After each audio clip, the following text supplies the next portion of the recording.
What am I here for again? We're talking about Lambda? Let me give everyone a background here. We sprung this up. Edge, I've been hearing Edge everywhere.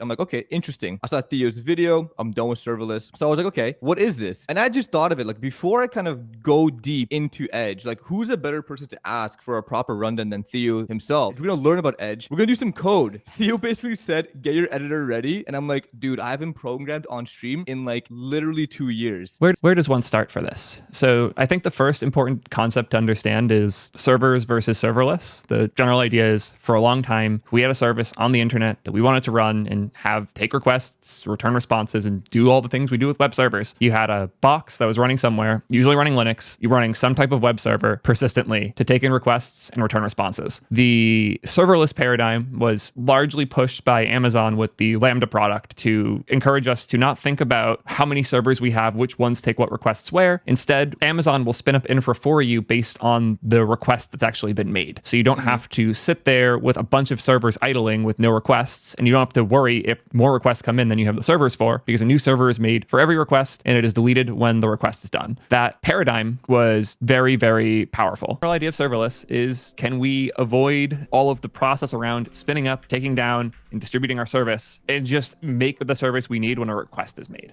So it's a total flipping of the paradigm almost. Instead of you make enough servers for the requests, each request makes its own server. You can literally process millions of requests per second on Lambda without any issue, and then scale down to none per second with no issue. You are built on the compute you're using, and even at absurd, massive scales, it often can be cheaper because of its ability to scale up and down on demand. Serverless is what? Is it a bunch of Lambdas running at once? Is it one Lambda? Or is it just the concept of Lambdas running and executing your code? Serverless is the idea that there is no persistent server running. Instead of spinning up a box that has our code that's sitting there waiting for a request, serverless is, there is nothing unless a request is happening, and then there is something until the request is done. And once you return a response, that instance is effectively gone and you don't have it anymore. So if you write to FS, you're fucked. If you do anything that's like system level, it vanishes. But that's part of the beauty. It makes you think in stateless development for the majority of what you build. If a serverless Lambda is able to process my request, like let's say I get like an API request or something like that, right? It spins it up. Is there any cold start delays on that spin up, or like? Absolutely. So wouldn't that be a con of serverless? Like, wouldn't that be something that people? Okay. That's the biggest con, is the cold starts. Because there isn't a server running persistently, a server has to be spun up on that request. There is the idea of a warm start, which is somebody's request responded. The Lambda will hang around for a little bit with like the state of things. And then if another request comes in, either from the same user or a different user, it's already spun up so that you can get a response faster. What are some of the use cases of serverless? Any work that can be done in under a minute. So any work that can be done fast, or needs to be done fast, rapidly, right? Not needs to be, can be. Like, I would flip this the other way. What can't be done on serverless? Okay. Because it's a pretty short list at this point. What can't be done on serverless? Okay. So first thing that comes to my mind, anything to do with ML, not so much the inference, but maybe the pipelining jobs, like pipeline jobs, or anything like that. Absolutely not. Yeah. What else? WebSockets are one that's really miserable. WebSockets, interesting. Why WebSockets? WebSockets on Lambda is a shit show, to say the least. Just a complete shit show? Yeah, because the whole point of a WebSocket server is that it's a thing that is hosted and distributed, and many people can connect and have a shared state. Yep. Anything heavily stateful short term will not work on Lambda without putting it somewhere else. Anything long compute, like compute that takes a while. Anything long compute. Okay. Yep. So that's what can't be done. And then everything else, safely use serverless, safely use Lambdas. You could even make the argument that any interesting server problem probably can't be solved with serverless. If you're still using JavaScript, like vanilla JavaScript today, I have a hot take. It's like your product is not important enough to gain enough like consideration for type safety. Ready for my hot take? Let's hear it. That's exactly how I feel about serverless. If you're using servers still when you don't have to be, your thing isn't important. So you're basically saying like everyone should be using serverless. Unless they absolutely can't. And when you can't, you will know why. Don't move to serverless just for the sake of it, unless you really want to go explore it. Move to serverless because you have a problem you want to solve, and serverless makes it easier to do that. The original goal of Edge was to move compute as close to the user as possible. Traditionally, servers were run in locations, however many, like 10 or so that AWS has. So you have like US West 1, US West 2, US East 1, US East 2, all these other regions. These are all locations that are real places in the world that have like a warehouse full of servers processing your requests. Yep. Most applications are hosted in just one of these regions. Lambda was trying to solve the problem of thinking about how many servers you're running. Edge was trying to solve the problem of where are your servers running. And both ended up with very different technical solutions with very different implementation details. So how do you avoid that? Like, how do you build around that? This is where Edge gets interesting, because Edge is two things. And this is what I try to push a lot is Edge is the location, which is what got us here. Edge is you're distributing globally. But what's the second part? The runtime. Okay, please explain. So with Lambda, you're just hosting a Linux server. You could give a custom Docker image to your Lambda. Mm-hmm. You can only run JavaScript or WASM on Edge, and pretty much just JavaScript. Really?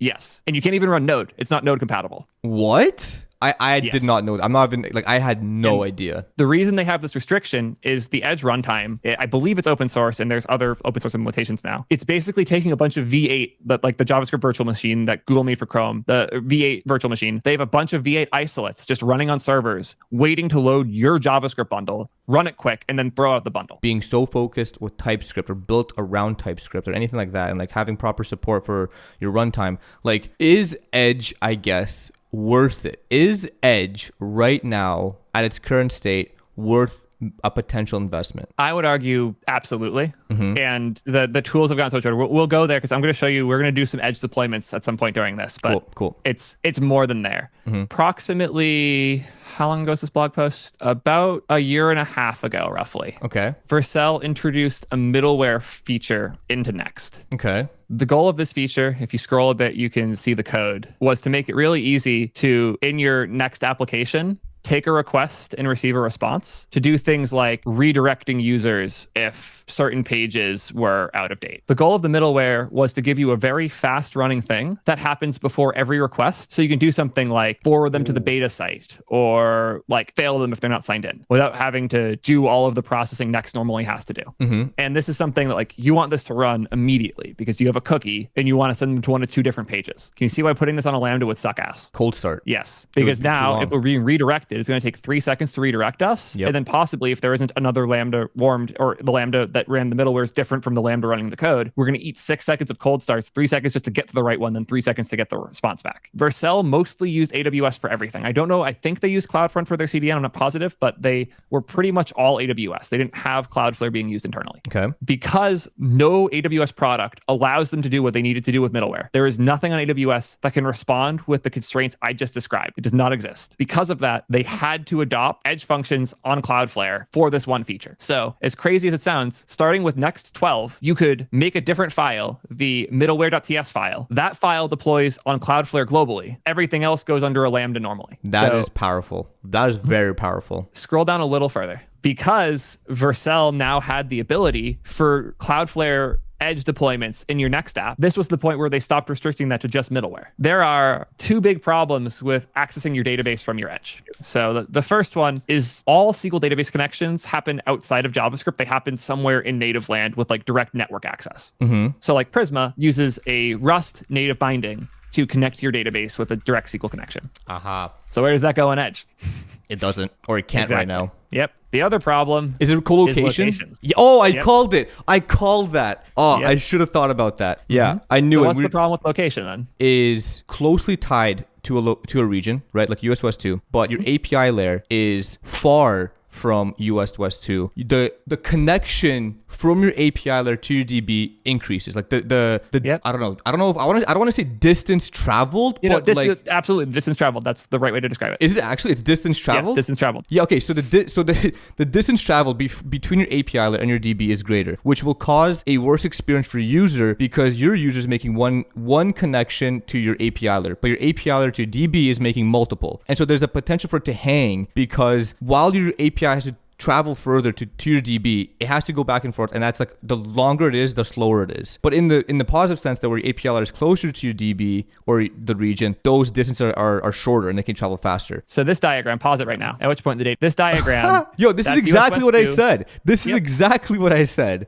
Yeah. So what's happening here is the server, maybe in this case, this is pretty common. It's making 2 requests to the database. The first one is like an auth. It's making sure, hey, could this user actually go to this page or not? The database says, here's the user user data. Server says, okay, cool, user's auth. Now we're going to do the request the user needs. So there's 2 requests that happen on this API call to the database. The connection's made, and then the server makes 2 database calls. Let's say the server gets moved really. Yeah. Do you see why this is a problem? Yes, this is what I was trying to explain. Like these arrows, the distance traveled. Like the distance traveled for the request to get a response is way higher if the server is co-located and more than one request happens. Yeah, because this is exactly what I was like envisioning. Like the further API layer or whatever from your databases, the longer this distance travels becomes. And I think the more problem that happens as well. Yep. There's a certain amount of distance that has to be traveled for any given request. But depending on where the back and forths happen, that distance should be as short as possible. Because the database and the server have multiple back and forths, Like it's so valuable for the database to be closer to the server than not. So like these errors, like these back and forth between database and server, correct? Yeah. Because there's for every one user to server back and forth, there's like 3+ server to database back and forth. Yeah. Many, if not most applications. Yeah, exactly. The way I was thinking about it was the user only communicates to the server like with one call. Like let's say they call up like click sign in, or they add something to their cart, or they try to visit like a /admin page, right? Let's say those are the 3 that come to mind. And then and that's one request. That's like one user to server. But your server to your database, it's not one. It's gonna be multiple. And I think one would be like you said, like the like checking if the user has the right credentials to visit that page, if they're like can visit that page, and what to display on that page based on the server. So it's like a lot of like communication between this arrow, I think the last arrow in this transaction, which goes back to the server, and then the server to go back to the user of like, hey, this is what you want. When it comes to databases, the compute being really close no longer matters as much because the compute should be closer to the server, not to you. Right. This is why a lot of people have ignored Edge for a long time, because for anything that needs a database and the database is centralized in a region, Edge location no longer benefits you. Wait, but Edge location no longer benefits you. It actually hurts because you've increased the distance traveled for most requests. If you're not in the same region as your database, then that's when you see literally what we were talking about. You see this frame here where the server is super far. So here is what we were describing here. So let's say we have this random edge here, and this is the middleware. Okay. You go to the middleware, we check what cookie you have. We see that you have the cookie for the beta site. In the beta site, some other server we have somewhere else. This is the main site. We have our server US West 2 here, and it has the main site and the beta site. Both exist in it. Okay. And they both do whatever. With this middleware, also, let's say we have a marketing site. So like this is the marketing homepage. And this marketing homepage is on a CDN, so it's already pretty global. It's just like a globally cached file. So like this is an HTML file. So there's an HTML file. These are 2 beta servers. Somebody goes to the website. They just go to like website.com. And then at the middleware, we check, hey, has this user signed in before or not? We just check their cookie. And we say, oh, they've never signed in before. We're going to send them to the marketing static page. And then that's what gets sent back to the user. Okay. The distance traveled here is tiny. Yep. No issue there. That's like, you don't need anything to solve because there's no problem here. Okay. Let's say instead this needs to go to the beta site because they opted into the beta. I can go here. So that can do all the back and forth of the database it needs. Yeah. So your middleware checks, and then like, go. The user has like a beta cookie, something similar to like the blog you sent me, like similar to right here for everyone watching. It's like this middleware, check the beta, route to /beta, and or we get them to main, same deal. If beta or main were out here as well, we'd have the same problem we had before. Exactly. Yep. And if main and beta are both Lambda functions, these are going to take 3+ seconds if it's a cold start. Right. So this is.